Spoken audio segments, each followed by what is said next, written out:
That's cool because Node.js may be good enough, and performance issues is not something that happens often, but unfortunately it does.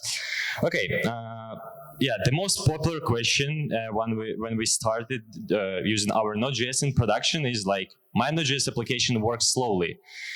And we have several possible reasons. So the first one is the most obvious, is of course not optimized algorithm that we implemented in our code. The next one is some thread blocking operations, then memory leaks, and slow third-party services. So that's are the most common ones. It's not the full list, of course, but if you have some issues, most likely one of these is like the root cause. Okay, the first one is not optimized algorithm. I will not talk deep about this thing, but just a couple words about it. So when we're talking about algorithms, we have a complexity, and in software programming, we have a big annotation. It's ability to measure complexity of our algorithm. So here we have two kind of scale, how to understand which complexity is good or bad. For example, on the left, actually you can use any of this one, but if we take a look at the left picture, we can see that like O(n) or O log n, that's very good complexity, and that's fine if we have them. And log n, that's kind of worse, but that's still okay. And starting from n square, like n factorial, that's bad, and you need to think about optimizing your algorithm when you have such complexity.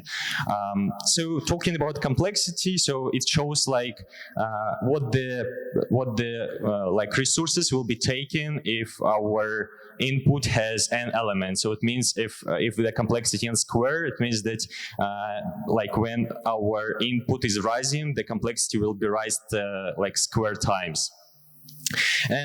Let's take a look at the first very simple example. Let's say we have an algorithm when we have an array of elements, and we have elements from 1 to n, but one element is missing. Here the example, we have, for example, array with 1, 3, 4, 6, and 2. 5 is missing.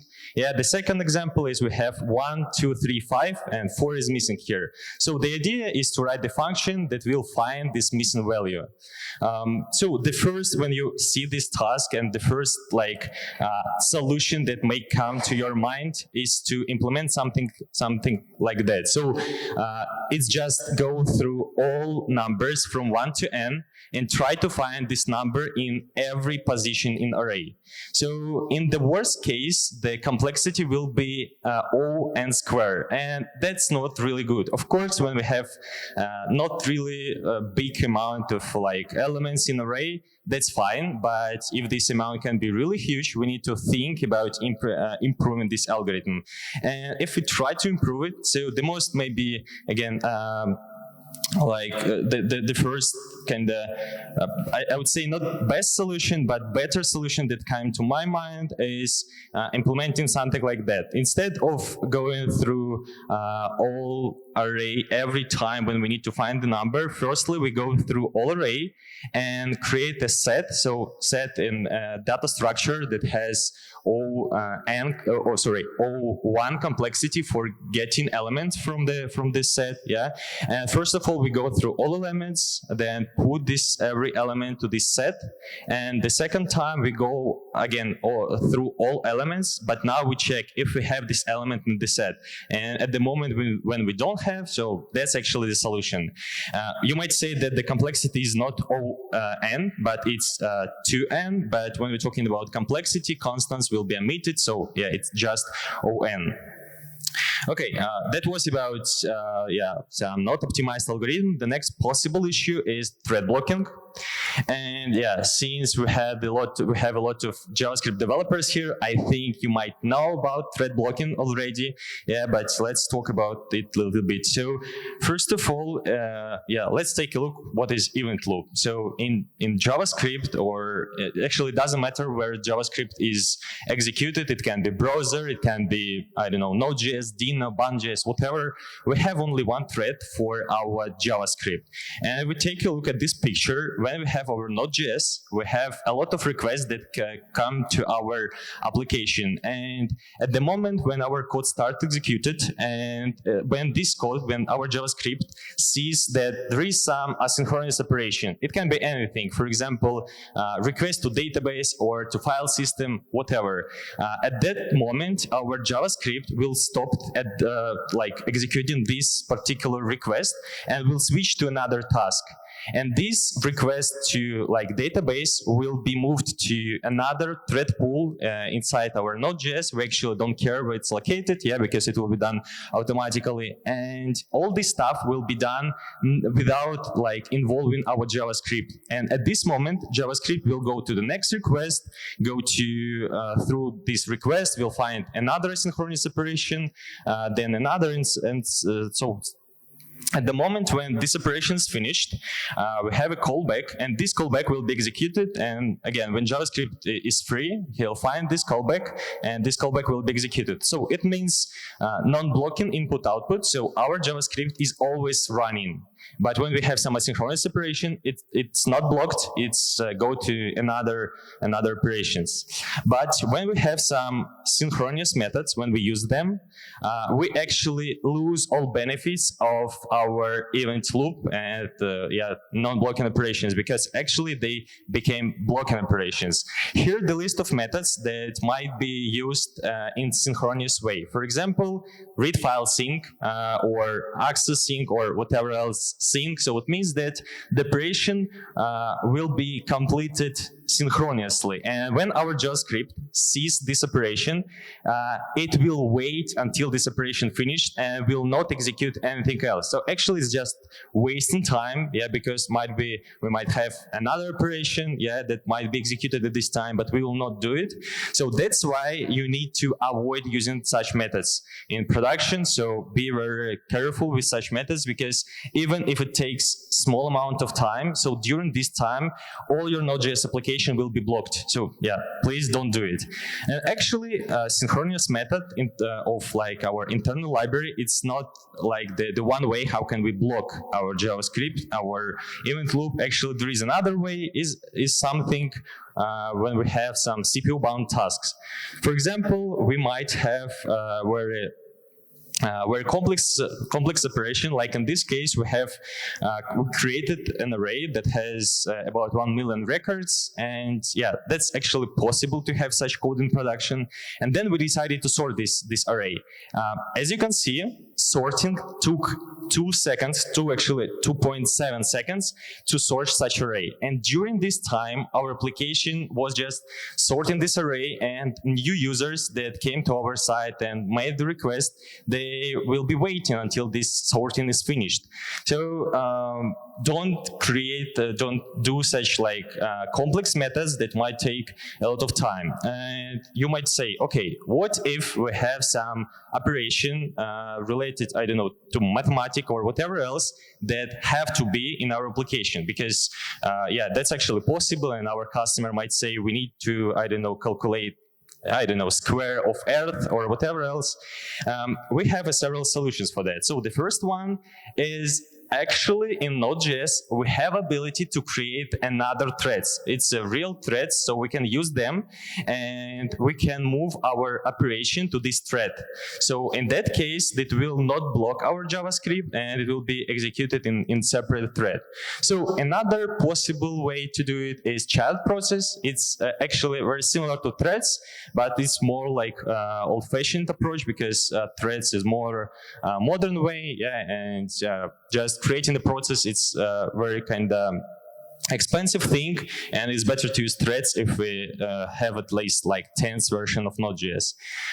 Then we have event splitting. That's not really popular approach, but you can split your operation, your complex JavaScript, into smaller parts and use, for example, set timeout or whatever else method for kind of delaying the execution of this part. And in that case, this operation will not block everything, because this operation operation will be divided into smaller parts, and every part will be executed in some time. And during this execution, you will be able to actually, not you, but your Node.js will be able to execute other code.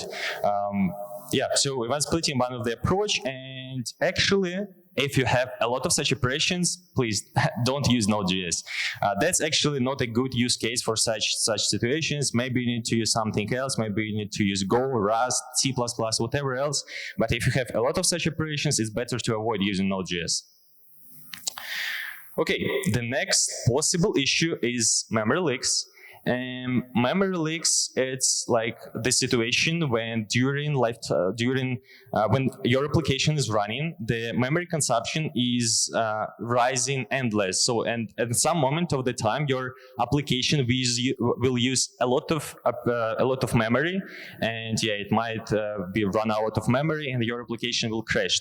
And another kind of cons of memory leaks is in Node.js we have a garbage collector. By default, it will automatically collect your garbage, your objects that should be deleted, and that's synchronous operation. So it means that during garbage collector execution, your JavaScript is waiting until it's finished. And when you have a lot of memory that should be removed, a lot of objects that should be removed, it will take a lot of time. So please avoid it. And there are actually several possible reasons of memory leaks. It's global variables, some event handlers, and closures.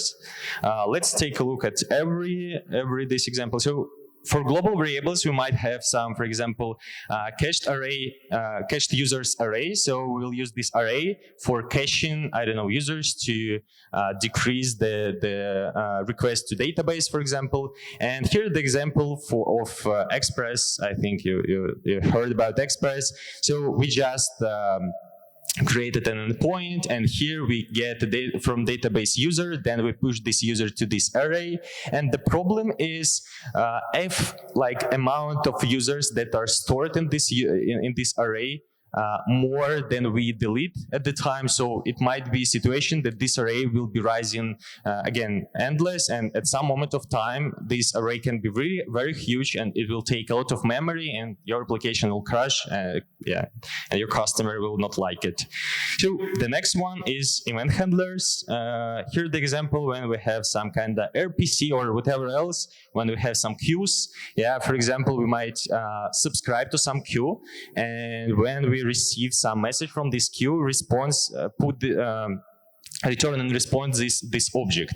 And the problem here is when we have a lot of requests to queue, we'll have a lot of listeners, and we actually don't we didn't create some timeouts, and if we didn't receive the message, this listener will live forever, and it will take some memory, and during time we will have a lot of such kind of dead listeners, and a lot of memory, your customer not happy. So just a simple way to avoid such situation, we can create a timeout. So this timeout in 5 seconds will cancel a previous handler, and in case we receive this message, we cancel our timeout. So in that situation, even if we have such dead queue without any messages, it will be cancelled in 5 seconds. And closures, so I think if everyone has experience with JavaScript, it's not needed to explain what is closure.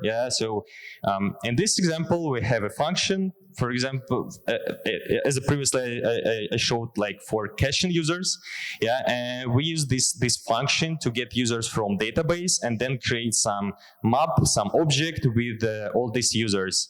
And the thing is, every time when we call this function, we create a big array of, not array, but object with all users.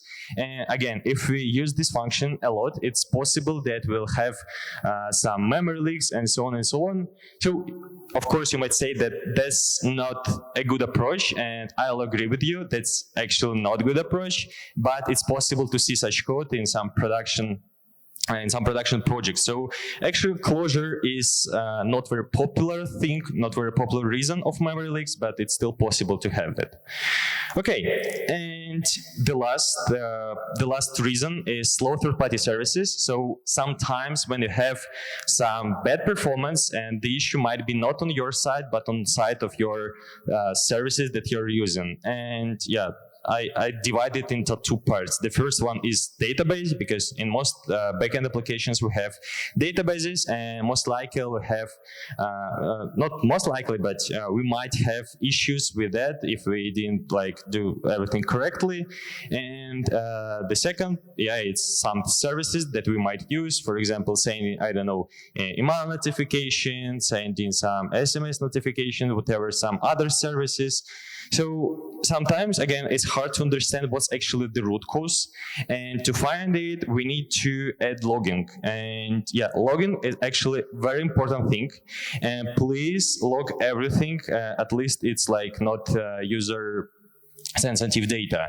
So in this example, we also have some handler with for getting users, and we have two functions. The first one for getting user from database, the second one for sending email to this user. And we have a logger, and we provided this logger as a last argument to each function. And then here we have implementation of each function. So the idea is to log start date, then log like date after the operation is finished, and we can log this information. And the same approach I used for both functions. And the idea is when we have our application in production, we log such data. Then we might use some services such as Kibana, Sumo Logic, whatever else services that like store our logs, and we can create some beautiful like graphs, beautiful diagrams that shows like how many seconds we will spend for database, for tracing, and so on and so on. And yeah, it will be really powerful for us to understand what's the reason. Okay, you also might say that, okay, that doesn't look very, very cool. Yeah, we need to, let me count, we need to use 4 rows of code to log something. That's, of course, not really beautiful. And in Node.js, we have performance API. Actually, the same performance API we have in browser, but the idea is to create some marks, metrics, measure them, and it will be just like easier for you, for developers to read code that uses this performance API instead of using the approach that I suggested before. Okay, when you added logging, you understood, for example, that the reason is slow database requests. Okay, the first, like the easiest way to understand it, we of course need to take a look at the queries, and maybe we didn't add indexes to our database. Yeah, it's important to add indexes for most common requests to reduce the number of read operations, the response time for read operations. Then maybe our query to database is not optimized enough, and we need to optimize it. And also you might use some ORMs, such as, I don't know, SQLize, TypeORM, whatever else. And if your request is like very complex, the ORM might create not good like SQL. So that's why it's important sometimes to avoid using ORMs and create the raw SQL queries. So of course, maybe it's needed to scale your database. You can improve the hardware or improve the number of instances. And maybe the choice for database was wrong, and you need to choose something else. And what if we have issue with third-party services? First of all, check the documentation. Maybe there is a way to create, to do the same thing, but using another API, and it will be maybe faster, and maybe someone already had such issues, and there is a documentation that helps you to understand how to make it faster. Maybe that's really issue with the service. You can create a support ticket, and for most cases, your customer has some enterprise support, and this support ticket will be answered very, very fast. Maybe it's better to think about choosing another service, but according to my experience, in most cases, it's a forced option. You need just to suffer, because no actually like actions from third-party service. If they don't want to do it, they will not do it, and it's hard to like kind of ask them to do it, and sometimes and just to suffer and live with that. Okay, that's actually, we already talked about all possible issues, and it's not that's not it, because you might ask, okay, I now know every possible issue that you described. What should I do next? And first of all, set up or improve logging, monitoring, and alerting on your project. So we already talked about logging, but also it's important to set up monitoring and alerting. So you should know what's happening right now with your application, and if something went wrong, you should be notified about that, and it will improve time for fixing the issue. Because if there is no alerting and your application is big enough, that's like possible situation when something went wrong, and you will know about that in 2 days, and your customer will not be happy that something didn't work for 2 days. So here just several examples of possible tools that can be used for monitoring. For example, it can be Grafana plus Prometheus. So Grafana, it's a tool for showing such beautiful diagrams and so on. Prometheus is just the open source tool that will help you to gather metrics from your application and send them to Grafana. Sometimes you might have a performance issue and you cannot understand the root cause, and you might use some profiler. In Node.js, we already have built-in profiler. You can create this big log, and then you can use some profiler to convert this log into a flame graph that you see on the second picture. And that's actually not very it's very boring, to find the root cause of some performance issue by using such flame graph, but that's actually sometimes there is no another way. You need to do it because you tried everything, and unfortunately you need to do such thing. For memory leaks, you can use memory snapshots, and actually Node.js has ability to connect to DevTools of your Google Chrome, and you will be able to take snapshot of your application at the beginning. Then you can add some load to your application by using some, for example, artillery or Apache benchmark, to load your application. And after the load is finished, you can take another snapshot. And by using this tool, you are able to compare these snapshots from the beginning and from the end of your test, and you can see what objects were deleted for some reason, and find the most maybe biggest objects and so on. Also for debugging, we have Clinic.js. So this tool can be used for debugging on your local environment. I mean, not for production. You can again use some flame graphs. You can check memory consumption. You can even check some other metrics from your Node.js event loop, and so on and so on. And that's actually not the full list of tools. There are a lot of them. That's just a list of tools that I've used. So I suggest you to find the appropriate tool for your situation. There are a lot of them, and please set up monitoring, alerting, and logging. So actually, that's it from my side, and thank you very much, guys.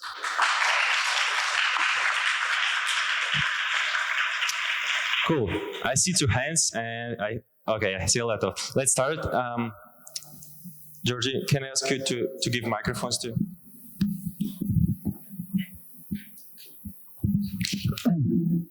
Hello, my name is Mikita Datsko, and I'm a lead software engineer here at EPAM, and I'm a JavaScript developer, and usually work with the UI.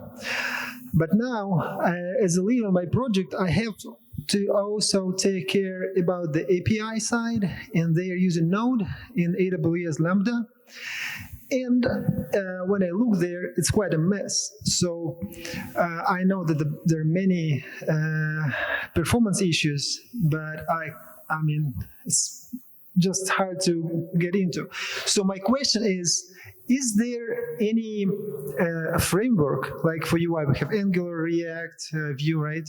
So is there any framework for the API, for the Node.js that is widely used, or maybe that is used in EPAM most often? What would you recommend, and maybe why? Okay, thank you very much for your question. Talking about the frameworks in Node.js, the most popular one is Express, and that's widely used, but I would not recommend to use it because it's kind of deprecated. It has some old-fashioned approaches. So the most, maybe I would say, hype framework today is Nest.js. So yeah, sorry? Yeah, Nest, not Next, but Nest.js. So that's the framework. I would say it's similar to Spring in Java because it's like the framework that takes a lot of responsibility for kind of how your architecture of your application will look like. So I would recommend using this one, but in Node.js we don't have some kind of a single framework that used everywhere. That's actually similar to front end. We have Express, Happy, Fastify, Nest.js, and so on and so on. You can take a lot of time to naming all frameworks. So yeah, there is no such where like a single framework that used everywhere. But I would recommend Nest.js. Hey friend, hey, my name is Vitaly. Thanks for your talk. It was very interesting. I have a question about the algorithm performance. Is there any real story behind that? Because I've never seen any issues with algorithm performance in Node.js because the optimizing compiler does a great job at doing this stuff. Yeah, there is a story. Yeah. For example, the last example from my experience, we had some service that are run into serverless AWS Lambda. So just a little bit context. So Lambda is ability to run a simple function of your Node.js without taking care about servers and so on and so on. And there is some limitations, and one of the limitations is time for execution. Yeah, the Lambda cannot be executed more than 15 minutes. And we had some long job. It's not HTTP. I mean, it's not something that user waits for. It's like a job that started by schedule. And due to bad algorithm optimization, we had like O square or even better, worse, performance. And yeah, it took more than 15 minutes. And yeah, we had an issue in production and we needed to fix it very fast. So the optimizing compiler didn't do its job properly. It couldn't, right? So you had to optimize it manually. Of course, if you have like slow algorithm, right, optimizer can optimize a little bit, but it will not optimize like twice, or I mean, it's not about times. It's right, like 20%, maybe 50%, but it will not optimize. So if you have bad algorithm, like compiler will not save you. Right, thanks. But it wasn't a Node.js specific issue. It's just normal issue. Actually, algorithm is just an issue that related to any language. Thank you.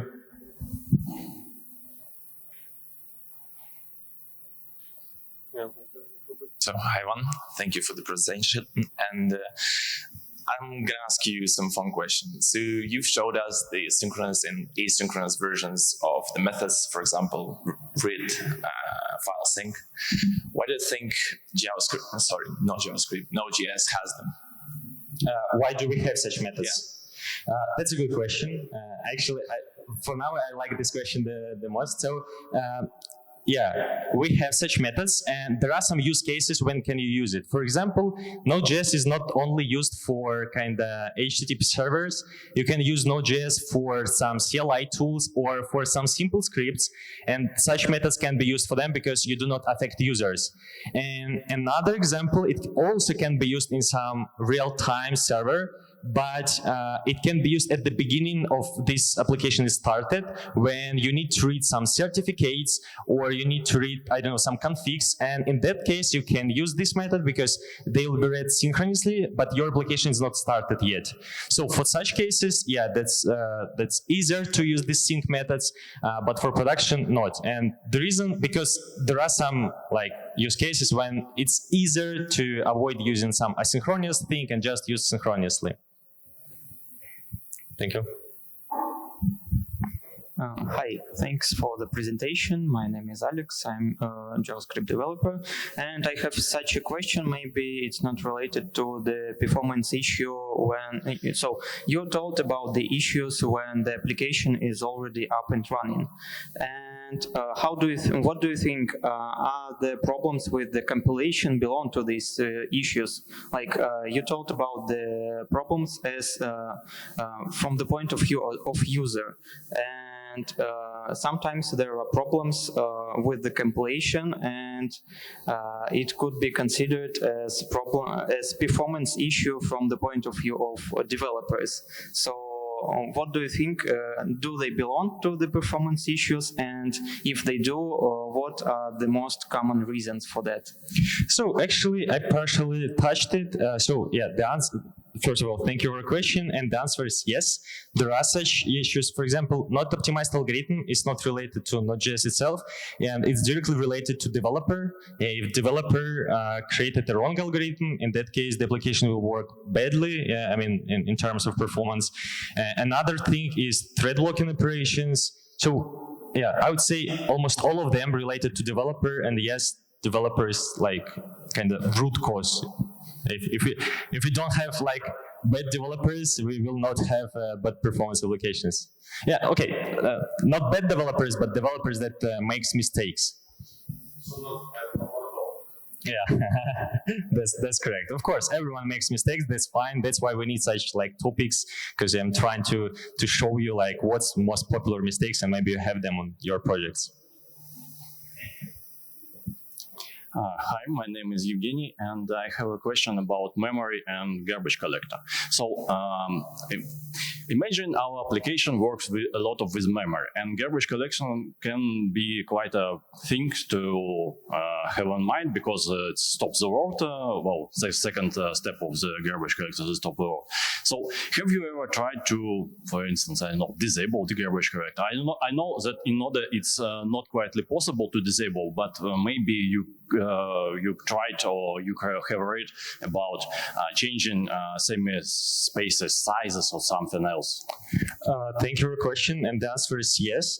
For example, by default, the application of Node.js uses, if I'm not mistaken, 2 gigabytes of memory, and even if you have more memory on your computer, it will not take all of them. That's why there are some flags that you can use before running your Node.js, and it will help your Node.js to consume more memory.